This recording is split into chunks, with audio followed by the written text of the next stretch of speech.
before we get started with today's episode, if you could please subscribe to Show Me STL, and that way you're ahead of the real estate curve. Now, if you should have questions, whether it's buying, selling, or building wealth through real estate, please drop those in the comments below. I'm happy to answer them. And without further ado, let's get started with today's episode. Hey, everybody, it's Zachary with Show Me STL Podcast, and today is a very special visitor. I have the privilege of my sister, Camille, being my guest today. And so we're going to talk about the idea of buying a home as a single individual, a home that was under $100,000, and rehabbing it. And we're going to talk about her journey today and what she went through. So, sis, let's talk about your situation. You were living in Illinois and you were staying in an apartment, right? That is correct. And how long were you looking for a house over there initially? Over there, 2 years. 2 years. There was another individual by the name of Zach, not me. No. And didn't have any real success. Didn't look at houses very often. It just was not giving what you needed, right? No. So then you finally decided to ask your big brother for help. Yes. And we made sure to set some parameters and some hard truths. But you decided you wanted to come over to St. Louis. You decided to work with me. I'm so honored. And we got to work. So let's talk about what the budget was. Where did you want to be in terms of purchasing a home?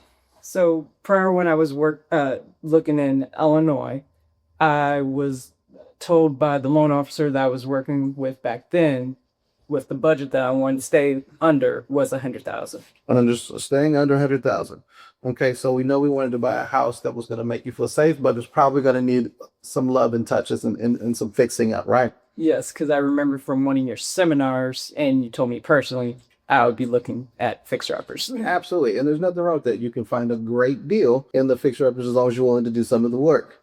So would you say after you decided to work with your big bro, how long did it take us to find the right house for you? I want to say it only took 2 months. It's that. Less than, because I'm making you come look at houses every weekend.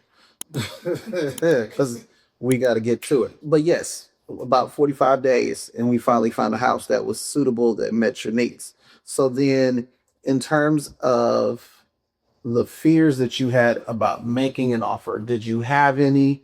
Of course, yeah. It was all financials because, yeah, I have savings, but would it be enough for the closing and then taking care of the monthly mortgage? And, things are going to happen eventually in the future. Planning for the unforeseen. Absolutely. Yes. But how did we do? We did pretty good. We did pretty dang on good. Okay, so what ultimately made you feel comfortable enough about moving forward? Well, with all the help that I was getting from you and other family members, and when you brought in Roddy Martin for the contracting and just explain all the details on what could this house be. Yeah. And it was pretty game plan. Yes, and it was pretty much set from there. So now we're going to get to the good part, talking about me.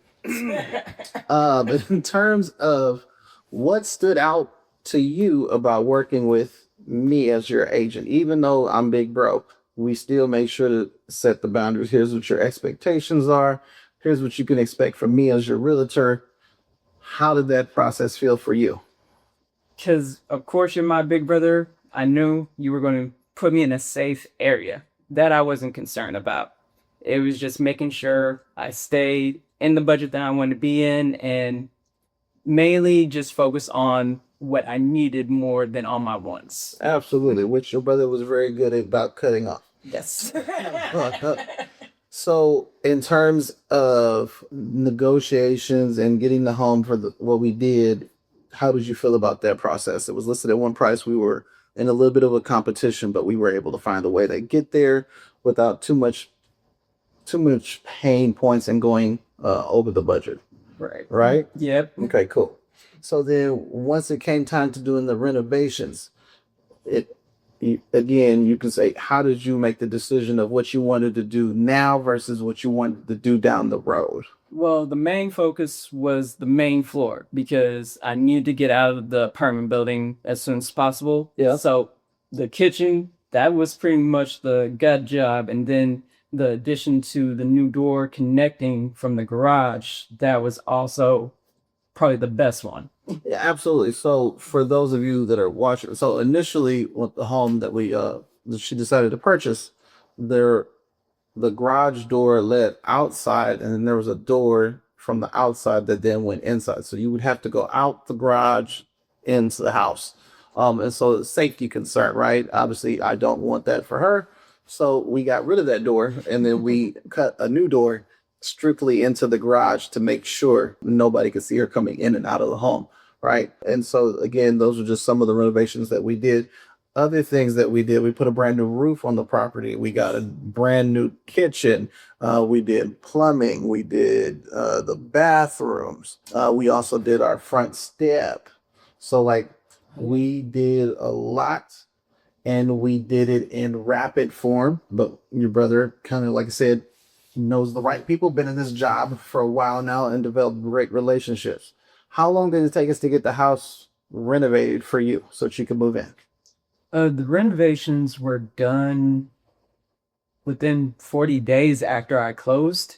Correct. Because if the crew didn't start literally the day that I closed, I think they started the next day. Yep. Either way, it was surprisingly fast. We put together a very rapid plan and was able to execute at a very high level. And so what would you say was the biggest challenge in working with the contractor? Pretty much all the decision making, because it's just overwhelmed with so many choices. Like, I get to make all these choices and it's just wow. You want to definitely have an idea of how you want it to look because it is your home. You are ultimately the person that has to pay for it. So you get to make and call all those shots. So, but you did a good job. We had a little bit of help. Mom Yes. looked out for you in some areas and we got it done. So in terms of the renovation, what surprised you the most about the renovation? Was it the finished result? Was it how quickly we were able to get things done? Right now, all the above on definitely how quick they were to get it done. And of course, the finished result, because originally we thought for the kitchen, both of the walls would be open space. But while they were working on it, I only saw the cutout windows. Yeah. And I'm like, once he explained that it couldn't be fully open, hey, I got the windows. I'm so happy. Yeah. I'm still getting the door. I'm still happy. Yeah. No, good. But yeah, just the overall finish looked. It is wonderful. And then for the remaining things you want to do, you're just gonna plan to do that as time goes. Because everybody has the idea that when you first buy the house, it has to be perfect. It does not. The house is an ongoing, never-ending project, and you'll keep making adjustments and enhancements and changes. So you were able to come in and make it the way you needed to off the gate, and then you can add on to that as time goes. Right? Yes. You just got to plan accordingly. Now, what you don't know, which I'm going to share with you today, is that when we initially bought this home, it was under $100,000 in its actual value. Due to the renovations that we were able to do, just the initial onset, your home is now worth about $140,000, $150,000. What? So that's a great equity position to be in if you should ever find yourself in a jam where you need to borrow. You're able to do so from the house, and you'll be able to pull that equity out of the house just with the renovations that you were able to do. And this is a position that not everybody's able to get into. So it's nice to know that you have a nest egg that you can go to in the event you should need it. Mm-hmm. But you need to know your brother was on there. No. So in terms of the person that's watching this, listening to you, and says, I want to do that, right? And you don't make all the money right now, right? That's still in the works. But what would be your message to the person that wants to sit where you now are? Because you were just them a few months ago. Definitely trust your instincts, do your research. But if you have so many signs that it's time to move out and you do have some savings, it might be that time because in the apartment that I was staying at, the rent amount kept on heightening probably after the second year, and then the year next it got higher again. I think it might be time to see some other options. So with what you're paying in rent versus what you're paying now owning a house, how is that different? Only a $20 difference. $20 difference, and now you own the house. Yes. And you also get tax benefits whenever it's time to do your taxes at the end of the year, so you get a little bit more money back.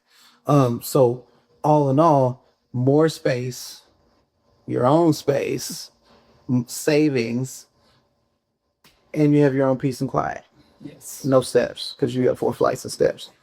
So final thoughts for anybody watching that wants to get into the home ownership phase or wants to see what their steps are. I know you started at the very beginning with watching some of my seminars, Yes. right? Did you find that those were helpful? Yes. Very, very helpful. And so what would you say to the person that wants to, let's say, get into a house within the next 6 months? What would you tell them? Definitely interview your real estate agents. I was blessed enough to have a brother in the game. So it was pretty simple that I knew I was going to contact you and go with you pretty much far out. But also with my brother's connections, all of his team members that helped me, the loan officer, the mortgage, and even the contractors were also a surprise because I was not expecting that. Yeah. So good. Well, sis, thank you so much for your time today. The home is beautiful. I'm still waiting on my plate. But we'll get there one day. And again, guys, it can be that simple. You don't have to make a lot of money to be a homeowner. Thank you for watching. I can't wait to talk about what's going to take place next week. Until next time, and this is Zachary. This is my sister. And we'll see you next time.